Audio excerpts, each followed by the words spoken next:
Hello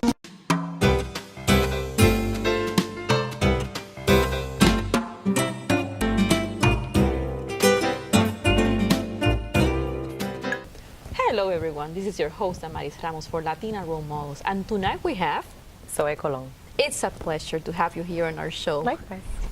Tell me a little bit more about you. Tell me things also that people who went to see you, they see the professional and they're like wondering like how do you get there, like who you are. Sure. Well, I'm a proud Puerto Rican from the Bronx. I was not born on the island. I was born in New York. Nuyorican, and both of my parents are from Arecibo, bueno, Barceloneta. Some people don't know where that is. It's pretty small. I do. Okay, good, great. And so, yeah, that's my experience. I was raised by a single mom, so I'm a very strong, independent woman, and that's where I get my inspiration.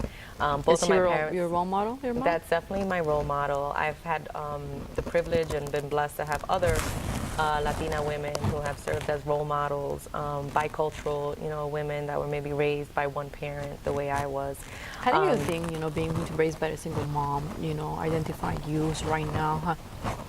Yeah, I think it makes me really conscious of the role that women play in our society. It definitely impacted how I am, how I see myself as a woman and being proud and being strong and independent. I didn't lack anything because my mom was very loving and giving. So even though we had, I had one parent in the household, I had enough love to make up for what some people would perceive as a lack or a void.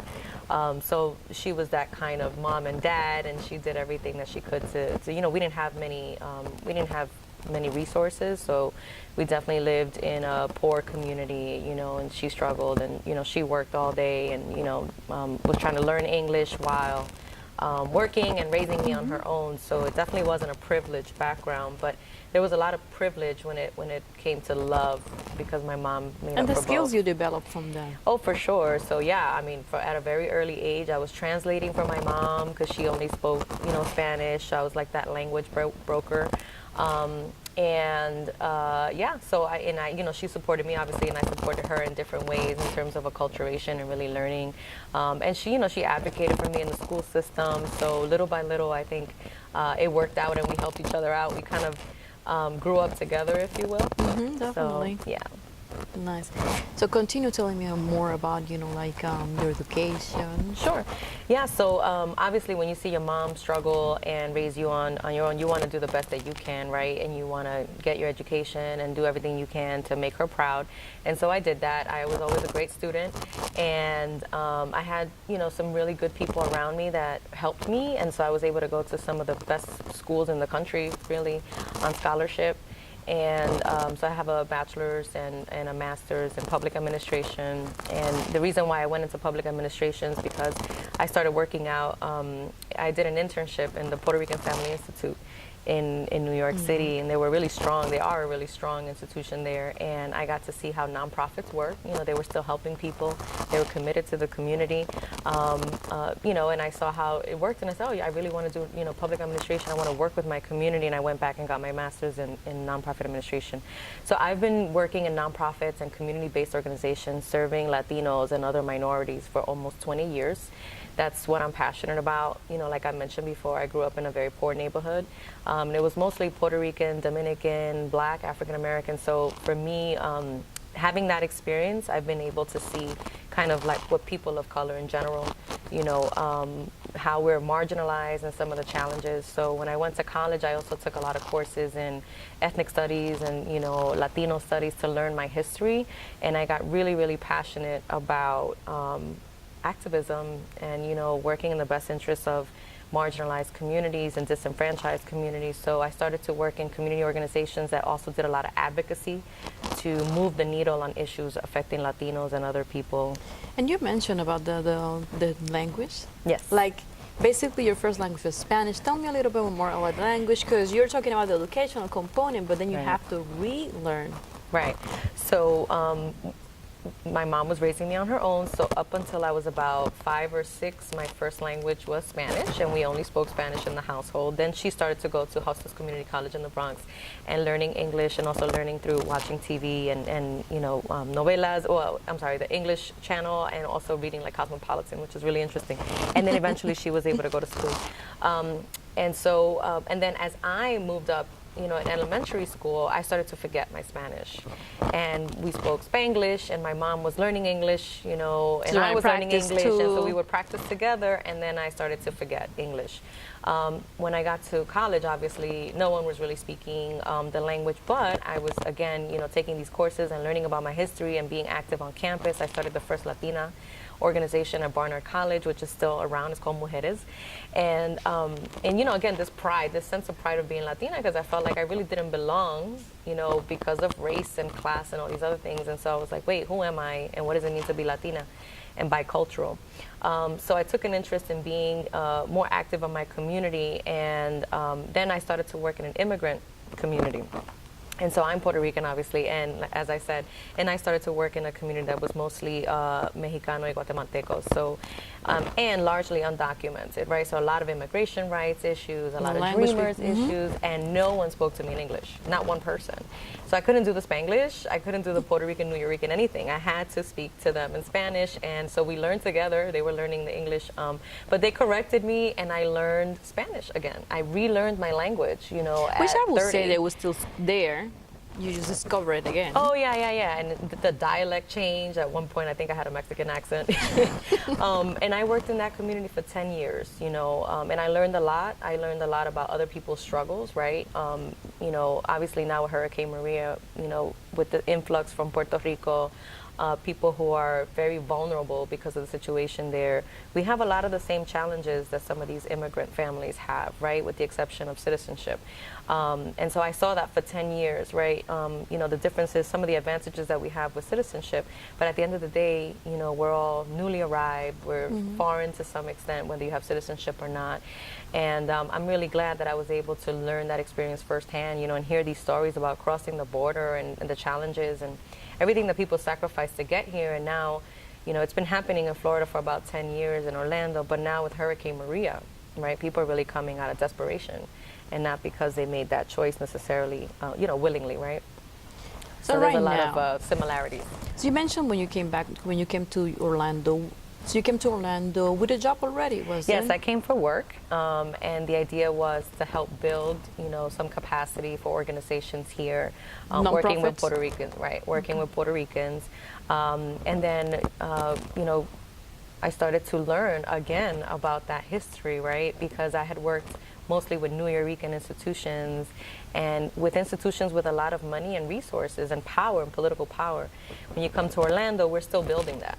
Right, we have a few strong nonprofit organizations that work with Puerto Ricans, but none that have multi-million-dollar budgets. Right, none of them that are funded by the large foundations here. So that's the work that I'm committed to, which is to get funding and resources for institutions that work with Puerto Ricans and other Hispanics. But I'm really focused on the Puerto Rican community here. I've done some work on political campaigns to bring awareness around Puerto Rico's debt. This was pre-Hurricane Maria, and definitely now after Hurricane Maria, on what's being done and what's not being done to help the people of Puerto Rico. So what has been your biggest challenge when you trying to grow the nonprofits and the connection with corporations? I think I think Orlando right now is growing.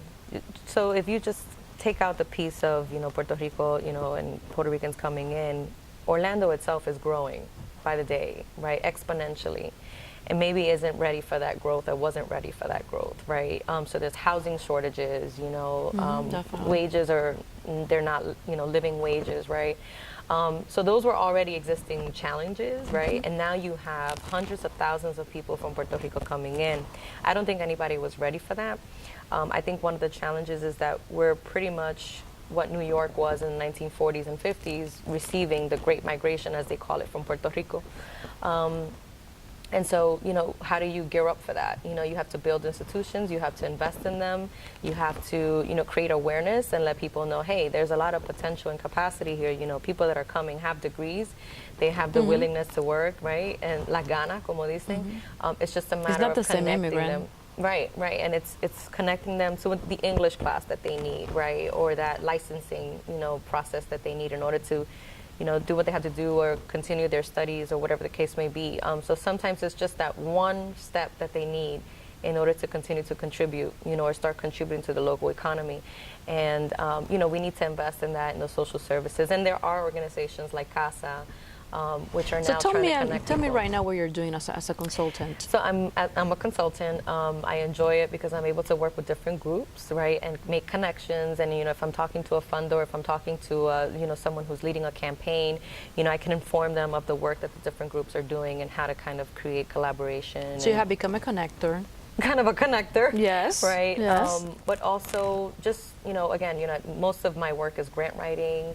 It's, program development, evaluation, and it's mostly for the Puerto Rican community and other Hispanic organizations. So that's what I'm doing now. So with CASAS, what is your role? Well, with CASA, Tell I've me a been little bit kind of more about volunteering. I think everyone said we're going to roll up our sleeves and do what we can. So when they started the relief efforts at Acacia, I was there as a volunteer.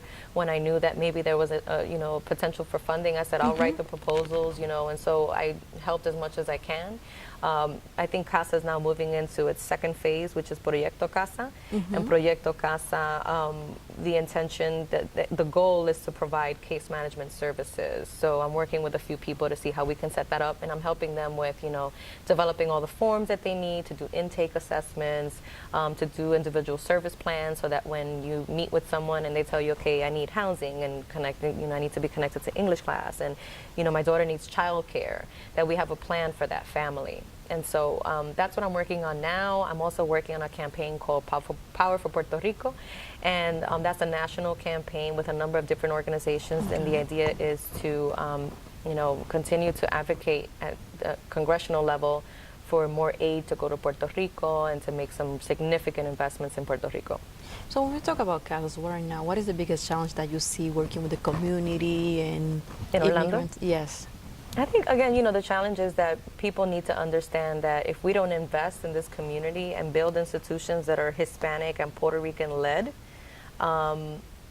that people won't have a home, a community organization to call their second home, right? And when you don't have that connection, especially in a place like this where, geography is a factor, transportation is a factor, right? It's not like New York City, you can jump on the train and get somewhere in 15 minutes and it won't cost you much.